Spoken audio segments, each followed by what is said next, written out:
Karnal crime branch ने पकड़ा नकली सीए। 3 राज्यों में किया करोड़ों रुपए का जीएसटी घोटाला। हरियाणा सरकार को लगाया 3 करोड़ रुपए का चूना। मधुबन स्थित क्राइम ब्रांच ने इस आरोपी को पकड़ा और आरोपी 3 दिन के रिमांड पर है। इस पूरे मामले की जानकारी मधुबन स्थित एएसपी अमित दहिया ने दी। हम लोगों ने 2 दिन पहले एक पुनीत सोंकर सीए है, अपने आप को सीए बताता है, लेकिन ना उसके पास कोई डिग्री है ना जीएसटी का कोई लाइसेंस है। तो फेक एक सीए है जो दिल्ली में रहकर काम करता है। हरियाणा, हिमाचल प्रदेश और दिल्ली के अंदर फेक फॉर्म्स बनाते हैं और जीएसटी पे वो लोग, उनको बहुत अच्छे से पता है कि जीएसटी में कुछ कानून की पेचीदगियों को इस्तेमाल करके उन लोगों ने फेक फर्म्स बनाई और हरियाणा सरकार को लगभग 3 करोड़ का टैक्स का इवेजन किया, जिस पर ईटीओ यमुनानगर ने एफआईआर दर्ज किया था। और पहले उन्होंने अपने स्तर पर इसकी जांच किया, बाद में यमुनानगर पुलिस ने इसकी कुछ इंक्वायरीज़ की, लेकिन केस काफ़ी पेचीदगी और टेक्निकल एस्पेक्ट का था, तो उसको क्राइम ब्रांच को ट्रांसफ़र कर दिया गया।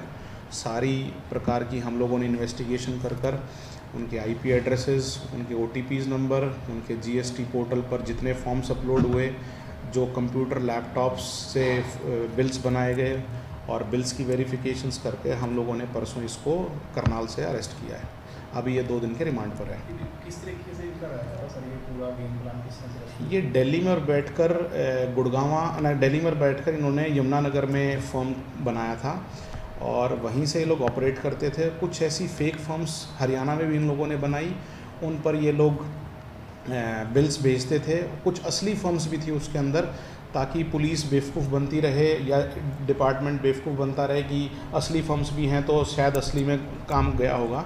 लेकिन मेन जो इसका सबसे मोटा काम था वो ये था कि फ़ेक फर्म से ये लोग रिफ़ंड गवर्नमेंट से रिक्वेस्ट करते थे और वहाँ से ये लोग अपने जाली इनवॉइसेस बिल और ई वे बिल्स लगाकर सरकार से रिफ़ंड करते थे और रिफ़ंड इनको पहुंच जाता था। फिर ये दिल्ली ही बंधन बैंक के अंदर उसका विड्रॉल कर लेते थे। और भी लोग शामिल हो सकते हैं? हाँ, और भी लोग शामिल हो सकते हैं इसके अंदर। माननीय अदालत ने हम लोगों को 2 दिन के रिमांड दिया है इस नकली फेक सीए का, और हमारी टीम दिल्ली है और इसके अंदर जो भी आगे कार्रवाई होगी वो आपको बतला दी जाएगी। घोटाला और भी बड़ा हो सकता है?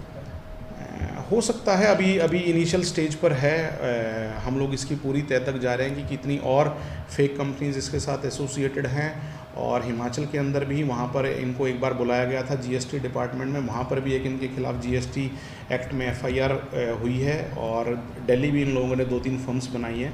उनके डिपार्टमेंट से भी हमारी बातचीत हुई तो उन्होंने भी बताया कि सर सारे का सारा पैसा फाइनली ट्रांसफ़र होकर बंधन बैंक में जाता है।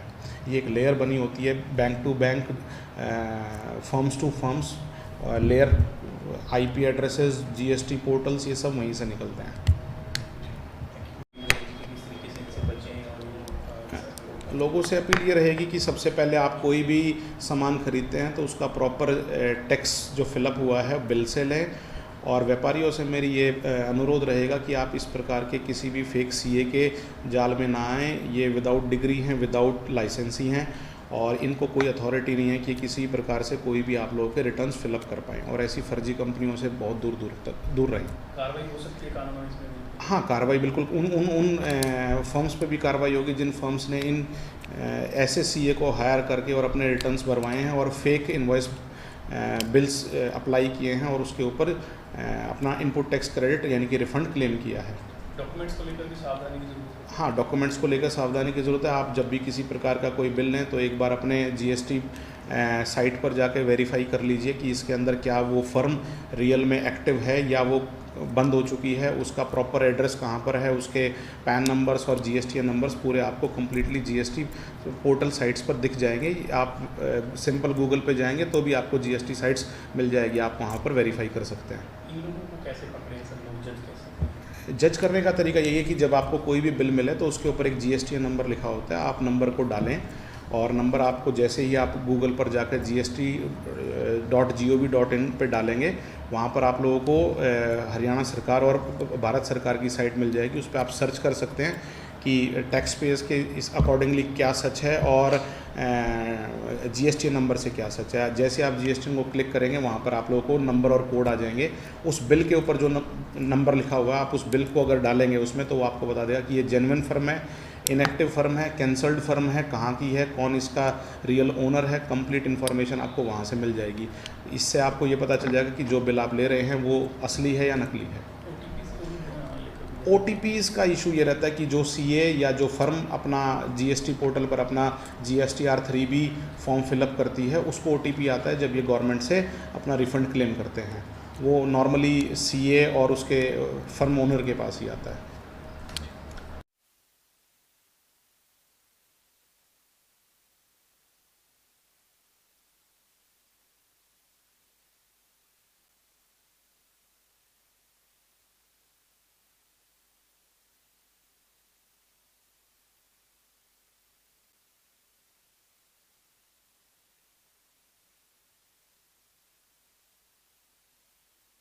पोर्टल्स पे अपने रिटर्न ना भरवाएं। ये डॉक्यूमेंट्स का भी ध्यान रखना होता है, तो जैसे ये फर्जी फर्म में खोल लेते हैं वहाँ से। हाँ, इसके ऊपर एक GST मरे तो आपको पता चल जाए कि वो फॉर्म एक्टिव है या नहीं है। एक्टिव इनएक्टिव दोनों बता देंगे एक बात, दूसरा बात उसका एड्रेस बता देंगे।